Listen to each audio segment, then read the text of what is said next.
Эфирда парламент хабарлары оның белән таныштыру өчен сүзне Алия Галиуллинага бирәм. Узган атнада парламент комитетлары профильле закон проектларын Дәүләт Советы карауына әзерләде. Кайбер утырышлар күчмә форматта үтте. Мәсәлән, Мәгариф, Мәдәният, Фән һәм милли мәсьәләләр комитеты милли китапханәдә китапханә эше турындагы закон проектын карады. Законлылык һәм хукук тәртибе комитеты республика буенча гадәттән тыш хәлләр министрлыгының баш идарәсенә чыкты. Парламентта социаль сәясәт комитетында инвалидларның яшәү шартларын оештыру мәсьәләләре буенча фикер алыштылар. Парламент комитетлары Дәүләт Советының киләсе утырышына закон проектлары әзерлиләр. Мәгариф, Мәдәният, Фән һәм милли мәсьәләләр комитетында китапханәләр һәм китапханә эше турында республика законын гамәлгә ашыруның барышын тикшерделәр. Иң элек депутатлар милли китапханә белән танышты. Үз сайлау округларында урнашкан мәктәп, гимназиялар һәм лицейлар өчен газета, журналларга язылдылар. Китапханә эшенең роле һәм нәтиҗәлелеге турында фикер алыштылар. Дискуссиягә эксперт советы әгъзалары да кушылды. Хәзер Татарстанда 1000 артык китапханә исәпләнә. Шуларның 4-се республика масштабындагы. Әлеге учреждениеләрнең югары тизлекле интернетка керү, китап фондларын тулыландыру һәм яшь буынның укуда кызыксынуы проблемалары актуаль булып тора. Хәер, республика китапханә эшен үстерүдә гомум Россия рейтингының 1-нче позицияларында тора. Гомум фондларны тулыландыру язучылар белән бүген Рәкаилда дөрес әйтте, язучылар белән күбрәк тыгызрак мөнәсәбәттә булу, ул әлбәттә китапка ниндидер дәрәҗәдә мәхәббәтне, игътибарны арттырачак. Шуңа күрә бу мәсьәлә безнең җәмгыятебезнең эчке халәтенә кагыла һәм бик мөһим тәрбия функцияләрендә үтәргә тиешле.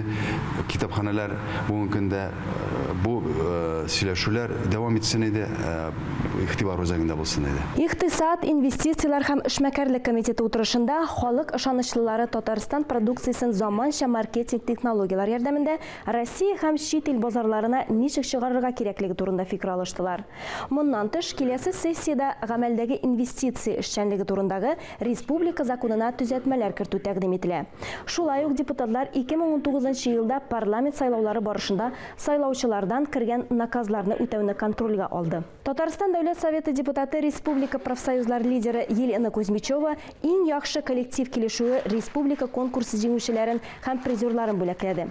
Билгеләп үтүчеләр арасында предприятиелар һәм оешмаларның тармак профсоюзлары. Алар үз эшчеләренә һәм хезмәткәрләренә эш, ял итү өчен иң уңайлы шартлар тудырган.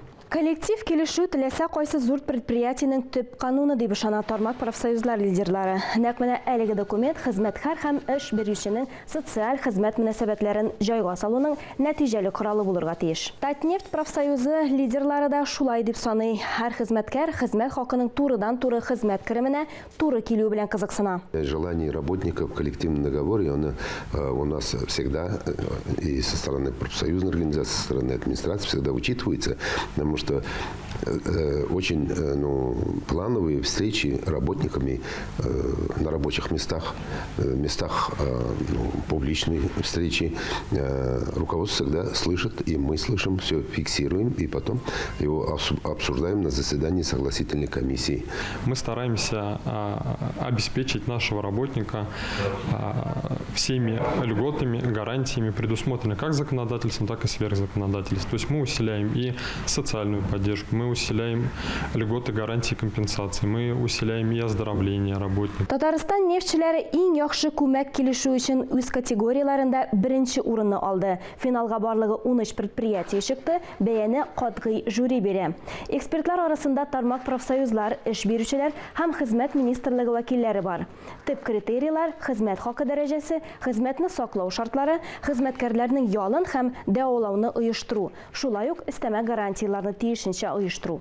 Профсоюз лидерлары фикеренчә, хезмәт коллективлары һәм компания җитәкчеләре арасындагы мөнәсәбәтләр максималь ачык, ышанычлы булырга тиеш. Шуңа күрә киләсе елны Республика профсоюзлары федерациясе социаль партнерлык елы дип игълан итәргә әзер. Татарстан Дәүләт Советы рәисе Фәрит Мөхәммәтшин узган атнада коллектив куркынычсызлыгы турындагы килешү парламент ассамблеясы әгъзаларын кабул итте. Парламентарийлар 12-нче шәһәр хастаханәсенең кызыл зонасында булдылар, үз сайлау округларына чыктылар. Сез парламент хәбәрләрен карадыгыз.